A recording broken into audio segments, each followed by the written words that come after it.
അതെ, നല്ല അടിപൊളിയായിട്ടുള്ള കുഴിപ്പണിയാരം ഉണ്ടാക്കിയാലോ? ഇതെൻ്റെ ഭയങ്കര ഫേവറേറ്റ് ആയിട്ടുള്ള ബ്രേക്ക്ഫാസ്റ്റാണ് കേട്ടോ. അപ്പോൾ ഇതെങ്ങനെ ഉണ്ടാക്കണേന്ന് നോക്കിയാലോ? അതിനായിട്ട് കുറച്ച് പച്ചക്കറികൾ വേണം. അതാണ് ഇഞ്ചി വേണം, പച്ചമുളക്, സവാള, ക്യാരറ്റ് ഗ്രേറ്റ് ചെയ്തത്.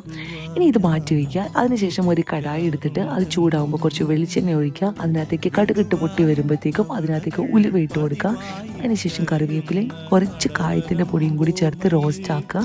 അത് റോസ്റ്റായി വരുമ്പോഴത്തേക്കും നമ്മുടെ ഈ വെജീസ് എല്ലാം കൂടി ഇട്ട് നല്ലതുപോലെ സോട്ട് ചെയ്തെടുക്കുക. ഈ സോട്ട് ചെയ്തിട്ടുള്ള വെജീസ് നമ്മളുടെ ദോശ ബാറ്ററിലേക്ക് ഒഴിക്കുക. കുറച്ച് ഉപ്പിടാൻ മറക്കല്ലേ. അതിനുശേഷം നമ്മളുടെ ഉണ്ണിയപ്പ ചട്ടിയിൽ ചെറുതായിട്ട് ഓയിൽ ഗ്രീസ് ചെയ്തതിന് ശേഷം നമുക്കിതുപോലെ ഒഴിച്ചു കൊടുക്കാം. എന്നിട്ട് മൂടി വെച്ച് ഒരു 2 മിനിറ്റ് കുക്ക് ചെയ്ത് അതൊന്ന് തിരിച്ചിട്ട് നല്ലപോലെ 2 സൈഡും റോസ്റ്റ് ചെയ്ത് കഴിഞ്ഞിട്ടുണ്ടെങ്കിൽ നല്ല അടിപൊളി കുഴിപ്പണിയാരം കിട്ടും കേട്ടോ. അപ്പോൾ നിങ്ങളിതൊന്ന് ട്രൈ ചെയ്ത് നോക്കണേ. ഇഷ്ടമാവുകയാണെങ്കിൽ ഡെഫിനറ്റായിട്ടും നിങ്ങൾ കമൻസ് എൻ്റെ അടുത്ത് പറയണം കേട്ടോ. Thank you.